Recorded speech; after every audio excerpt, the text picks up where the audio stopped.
के बलूचिस्तान में बलूच विद्रोहियों ने बलूचिस्तान प्रांत के जहरी बाजार पर कब्जा कर लिया। बलूचिस्तान लिबरेशन आर्मी ने जहरी के पुलिस स्टेशन, बैंक और बाजार पर कब्जा करके वहां 2-3 जगहों पर चेक पोस्ट बना लिए हैं और मस्जिदों में लगे लाउड स्पीकर से कब्जे का ऐलान भी कर दिया। यही नहीं, बलूचिस्तान लिबरेशन आर्मी के लड़ाकों ने जहरी तहसील में पुलिस स्टेशन पर कब्जा करने के बाद उसको आग के हवाले भी कर दिया है।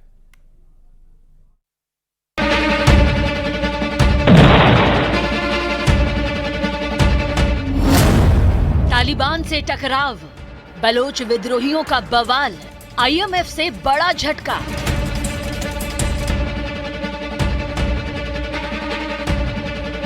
आतंकवादियों को पनाह देने वाला पाकिस्तान इस समय कई मोर्चों पर घिर चुका है। एक तरफ अफगानिस्तान की सीमा पर उसे तालिबान सरकार से लड़ना पड़ रहा है, तो दूसरी तरफ अपने ही घर में उसे बलोच विद्रोहियों की सबसे बड़ी चुनौती खड़ी हो गई है। यही सही कसर आईएमएफ ने भी पूरी कर दी। आईएमएफ ने बिजली के बिलों में सेल्स टैक्स घटाने के प्रस्ताव को ठुकरा दिया है, जिससे पाकिस्तान में आम लोगों की मुश्किलें और ज्यादा बढ़ने वाली हैं। लेकिन इन सब के बीच बलूचिस्तान में विद्रोहियों ने जो बवाल कर रखा है, उससे पाकिस्तान के प्रधानमंत्री शहबाज शरीफ की नींद उड़ गई है। बलूचिस्तान में विद्रोह की आग इस कदर भड़की है कि पाकिस्तान के हाथ से बलूचिस्तान रेत की तरह फिसलता जा रहा है। बलूचिस्तान लिबरेशन आर्मी यानी बीएलए ने बलूचिस्तान प्रांत के खुजदार जिले की जहरी तहसील में पुलिस स्टेशन, बैंक और नादरा कार्यालय पर कब्जा कर लिया।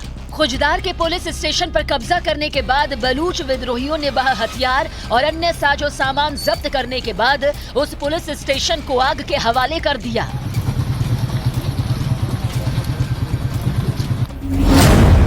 इस बीच बलोच विद्रोहियों ने खुजदार के जहरी इलाके के मुख्य बाजार पर कब्जा कर वहां 2-3 जगहों पर चेक पोस्ट भी बना दिए। बुलबुल जहरी रोड और ट्रांसोन रोड पर भी खास चेक पोस्ट बनाए गए।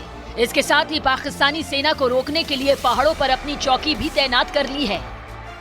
यही नहीं, बलूचिस्तान लिबरेशन आर्मी ने मस्जिदों में लगे लाउडस्पीकर के जरिए जहरी तहसील पर कब्जा करने का ऐलान भी किया। यानी बलूचिस्तान के तीसरे बड़े शहर की एक बाजार पर कब्जा कर बलूच विद्रोहियों, पाकिस्तानी आर्मी और शहबाज शरीफ सरकार को सीधा संकेत दे चुके हैं कि अब वो पीछे हटने को तैयार नहीं। बलूचिस्तान लिबरेशन आर्मी पाकिस्तान की सरकार और उसकी सेना के पीछे हाथ धोकर पड़ी है। बीते शनिवार को बलूचिस्तान के तुर्बत के पास पाकिस्तानी सेना के काफिले पर आत्मघाती हमला हुआ। इस हमले में पाकिस्तान के अर्धसैनिक फ्रंटियर कोर के 47 जवान मारे गए और 30 से ज्यादा जख्मी हुए। पुलवामा हमले की तर्ज पर हुए इस आत्मघाती हमले की जिम्मेदारी बलूचिस्तान लिबरेशन आर्मी ने ली। पाकिस्तान के आतंकियों ने जिस तरीके से पुलवामा में सीआरपीएफ कॉन्वॉय पर अटैक किया था, उसी तरीके के हमलों से अब उसको भी दो चार होना पड़ रहा है। पाकिस्तान के हाईवे अब पाकिस्तानी सेना के लिए सेफ नहीं रहे और इसके पीछे सबसे बड़ी वजह है बीएलए यानी बलूच लिबरेशन आर्मी। शनिवार को तुर्बत में एक पाकिस्तानी कॉन्वॉय पर अटैक हुआ, जिसमें 47 पाकिस्तानी सेना के जवान मारे गए। फ्रंटियर फोर्स कराची से तुर्बत के लिए जा रही थी और उसी वक्त 8 किलोमीटर पहले ये बड़ा अटैक होता है। उसके बाद बीएलए ने इसकी जिम्मेदारी। बलूचिस्तान पोस्ट की रिपोर्ट के मुताबिक हमला उस वक्त हुआ जब पाकिस्तानी सेना का काफिला कराची से तुर्बत में फ्रंटियर कोर मुख्यालय की ओर जा रहा था।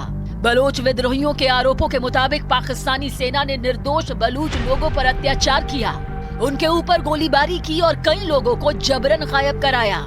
इन्हीं आरोपों के चलते बलूचिस्तान में पाकिस्तान विरोधी भावना बढ़ती गई और अब बलूचिस्तान के खुजदार के जहरी इलाके पर बलोच विद्रोहियों का कब्जा करना, बलोच लड़ाकों का कब्जा करना काफी अहम माना जा रहा है। और ये पाकिस्तान आर्मी, आईएसआई और प्रधानमंत्री शहबाज शरीफ के लिए जोरदार झटका माना जा रहा है।